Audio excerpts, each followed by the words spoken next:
So I wanted to go over some things I see around me, just observations and what I call body language clues, things like that.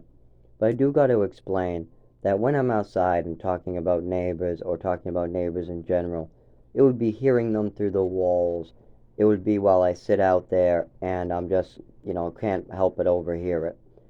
It's not, you try to ignore it, um, and that's the best you can do. But it's not like I'm not gonna hear it. When somebody says get away from that, you're gonna know that somebody said get away from that. Not to you, but in general, that somebody needs to get away from something. And so you get clues overhearing this, and keep that in mind. And I'll give you a couple of examples of things I've seen outdoors while smoking with my neighbors or just in general with my surroundings now. And sometimes it makes me think of my childhood and what the right decisions were that were made. Were they right? Were they wrong? I can't undo them, but it helps me understand what I'm going through now and why they chose to do the things that they did to me. It really does.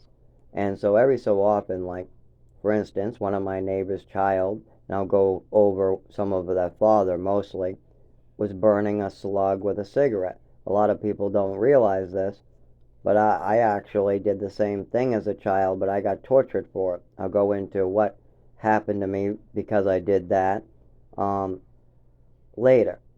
Or I have another video you can look at or go through as well as I have some writing on it. Um, I've left quite a bit of a paper trail behind me. I mean, I knew something was wrong for a long time, so I'm very glad I looked into this. But my next video will be going over my surroundings and some of the unusual things I see now. What's nowhere compared to what I saw living in the woods or living on, couch surfing for a while with shelter in other people's houses. Um, where actually, when I couch surfed, it was doing rounds with elderly people, kind of doing their dishes. Most of them just wanted somebody to talk to and listen to them. There was mostly just chore stuff, bringing them to a doctor, make sure they took their meds 3 times a day, cook them supper, stuff like that, clean their floor. That's the type of stuff that I did. Used to do rounds going around, and I would wait for them to ask me to stay. I mean, most of them would ask, "Where are you going tonight?" And I would tell them the honest truth of where I was going that night. They would also ask me, "Where's your father? Where's your mother? Why are you shaking? Why are you sick? Why are you, you seem almost numb?"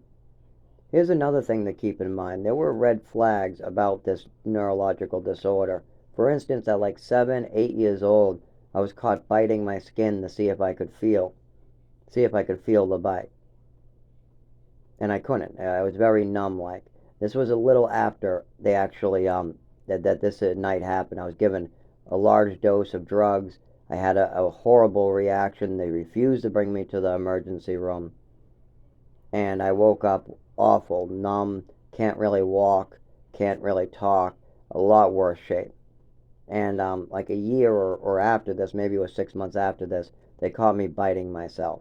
Now, I explained to them I just wanted to feel it when I couldn't feel it, but these red flags went unaddressed over time, as well as I kept on bringing up that night, which they didn't want to talk about it. I was shut down and punished every time for doing so.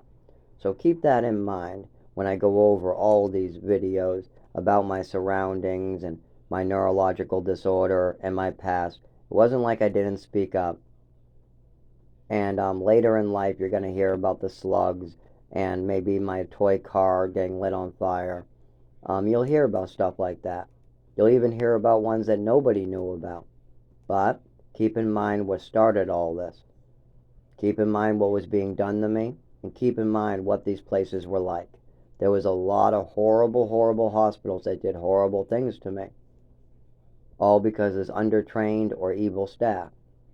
Some of them were good and some of them were trained, but not all of them everywhere. And that's something we should take into account because there are some horrible things being done to children. And who's gonna speak up for them, huh? Nobody spoke up for me. Actually, my brother tried, but he spoke up to somebody who it just fell on deaf ears. Fell on, went in one ear and went out the other, so what good is that? But by the way, my brother was about, I don't know, 40, 50 years old when I was a child with a degree in psychology. So he's not like your hang around, same age brother or anything like that. We weren't even like that. It was more like a second father. So keep that in mind as well. But I'll go into my surroundings in the next upcoming videos.